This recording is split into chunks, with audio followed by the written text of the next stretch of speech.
Hello students, good morning. हमारी YouTube AR Sinha physics classes में आपका वेलकम है।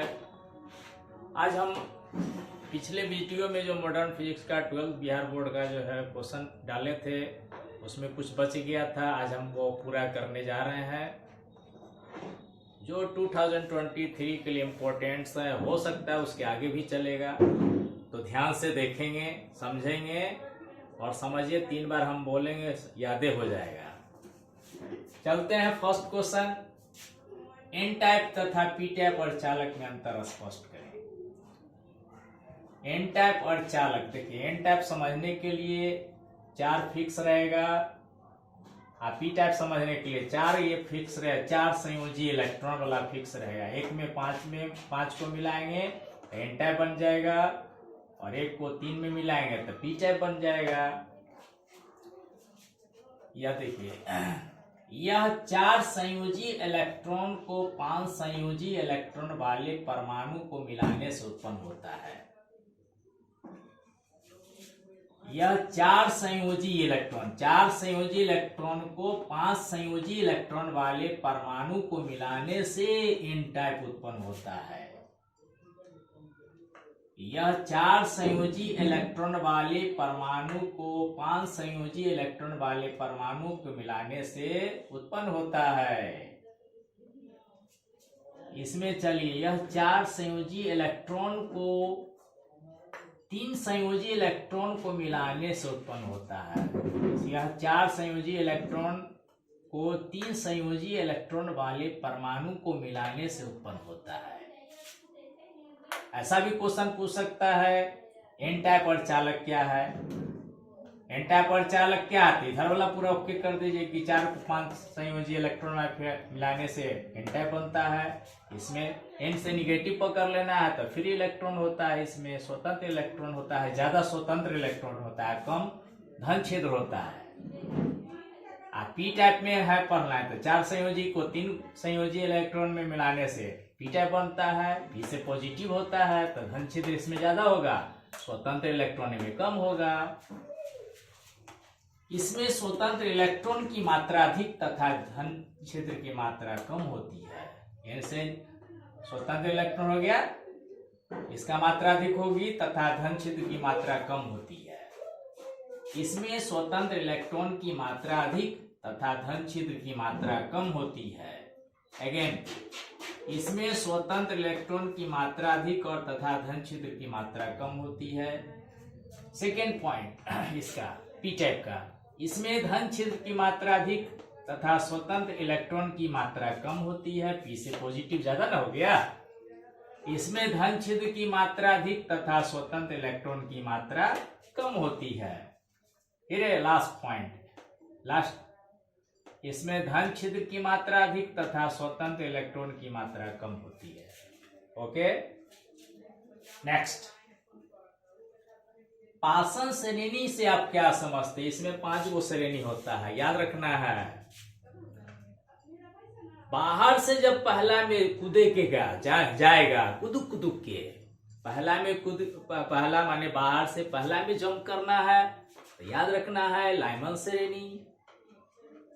पहला माने बाहर से जब दूसरा में कूदेगा तो उसको कहते हैं बामर श्रेणी। पहला बाहर से जब तीसरा में जंप करेगा तो पाषाण श्रेणी कहते हैं। बाहर से जब चौथा में जाएगा तो उसको ब्रैकेट श्रेणी कहते हैं। बाहर से जब 5वां में जाएगा तो उसको फंड श्रेणी कहते हैं। 5 वो आता है, 5 में कोई ना कोई पूछता ही है, लेकिन ज्यादातर यही आता है, लेकिन याद रखिएगा। लाइमन श्रेणी का मतलब होता है जब बाहर से इलेक्ट्रॉन पहला ऑर्बिट में जंप करता है, पहले में जंप करता है तो उसको कहते हैं लाइमन श्रेणी। लाइमन श्रेणी जो होता है पराबैंगनी प्रकाश में उत्पन्न किया जाता है। लाइमन श्रेणी पराबैंगनी प्रकाश में, ठीक है। और जब बाहर से इलेक्ट्रॉन दूसरा में जाता है तो उसको कहते हैं बामर श्रेणी।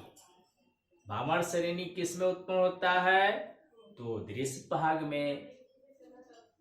तीसरा है पाषाण श्रेणी, जो पाषाण श्रेणी यहाँ है किया हुआ।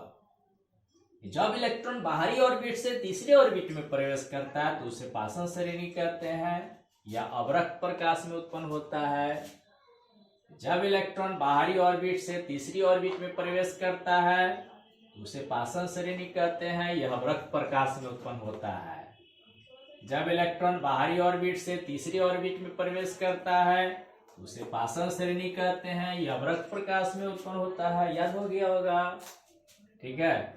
चौथा ब्रैकेट श्रेणी, यह भी याद रखना है कि जब इलेक्ट्रॉन बाहरी से चौथी कक्षा में प्रवेश करता है यह भी दृश्य प्रकाश में उत्पन्न किया जाता है। एक फंड श्रेणी होता है, जब इलेक्ट्रॉन बाहरी से तीसरी कक्षा माने पांचवी कक्षा में प्रवेश करता है तो उसको हम कहते हैं फंड श्रेणी, यह भी अवरक्त प्रकाश में उत्पन्न होता है। पांचों में से कोई ना कोई आता ही रहता है। अब एक थर्ड क्वेश्चन है लेड, एलईडी। एलईडी का मतलब होता है लाइट इमिटिंग डायोड, लाइट निकालने वाला, प्रकाश उत्सर्जक डायोड। हम लोग देखते हैं मोबाइल में, हर कोई के पास मोबाइल रहते हैं, कैलकुलेटर भी रहता है, तब तो मोबाइल का युग है। टिप टाप किया जल जाता है, 1 2 3 को कुछ टिप दिया तो स्क्रीन पर आ जाता है लाइट, यही लेड होता है। उसमें लेड लगा हुआ रहता है अंदर में सर्किट में। होता क्या है कि P का पॉजिटिव होल N का जैसे 1 2 कुछ टिपेगे ना तो P का पॉजिटिव N का निगेटिव आपस में टच करता है, लाइट निकाल देता है। वही बात यहाँ पर है। लेड क्या है, इसका पूरा नाम ऑब्जेक्टिव में भी आता है लाइट इमिटिंग डायोड, इसका हिंदी होता है प्रकाश उत्सर्जक डायोड। होता है जब पीएन जंक्शन को, यही है पीएन जंक्शन, पीएन जंक्शन को फॉरवर्ड बायस्ड में जोड़ा जाता है। फॉरवर्ड का मतलब होता है P को पॉजिटिव से और N को निगेटिव से जोड़ा जाता है तो उसको फॉरवर्ड कहते हैं। जंक्शन को फॉरवर्ड बायस्ड में जोड़ा जाता है तो P टाइप का पॉजिटिव होल, अभी जो बताए P का पॉजिटिव होल N टाइप के फ्री इलेक्ट्रॉन से टकराता है, जिसके कारण जंक्शन से कुछ निकलता है, प्रकाश ऊर्जा उत्सर्जित होता है। जैसे इंडियम फॉस्फाइड, उसमें जो सर्किट में रहता है ना, यही इंडियम फॉस्फाइड का रहता बना हुआ। लेड का पूरा नाम लाइट इमिटिंग डायोड होता है।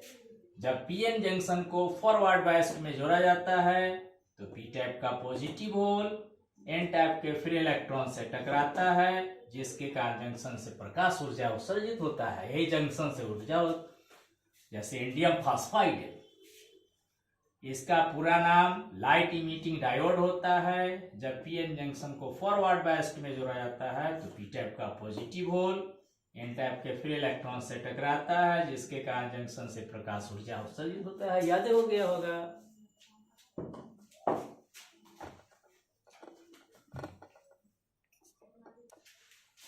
अगला क्वेश्चन है आयन मंडल क्या है। 4th number question.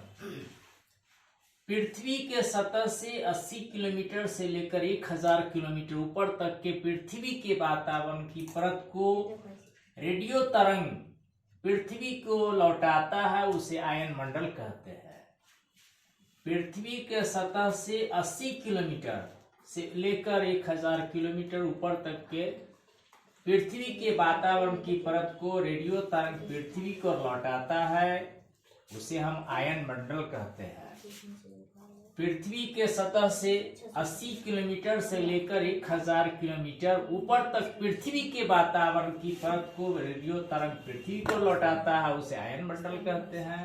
Okay, next question है मोटलन को परिभाषित करें, इसके प्रकारों को लिखें।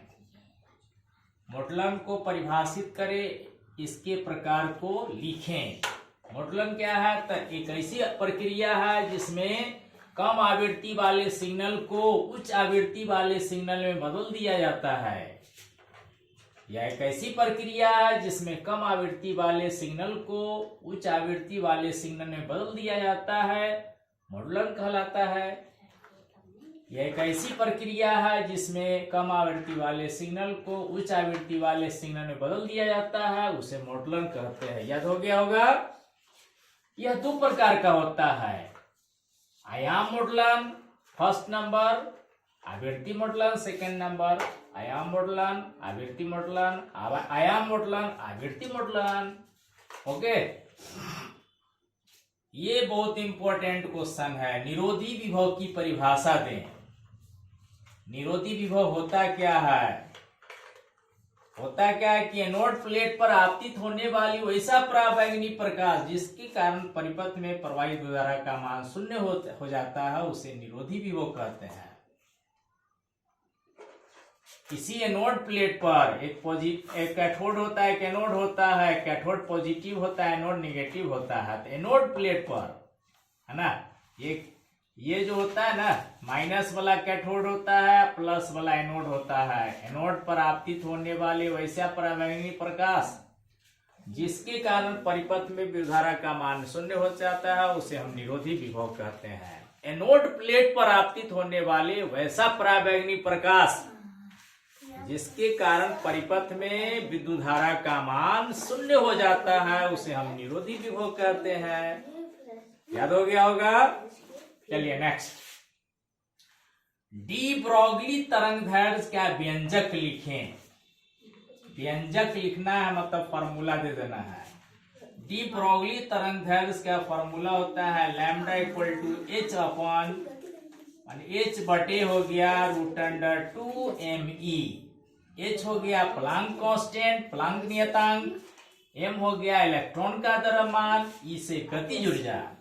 लैम्डा बराबर h बटे 2 √2me।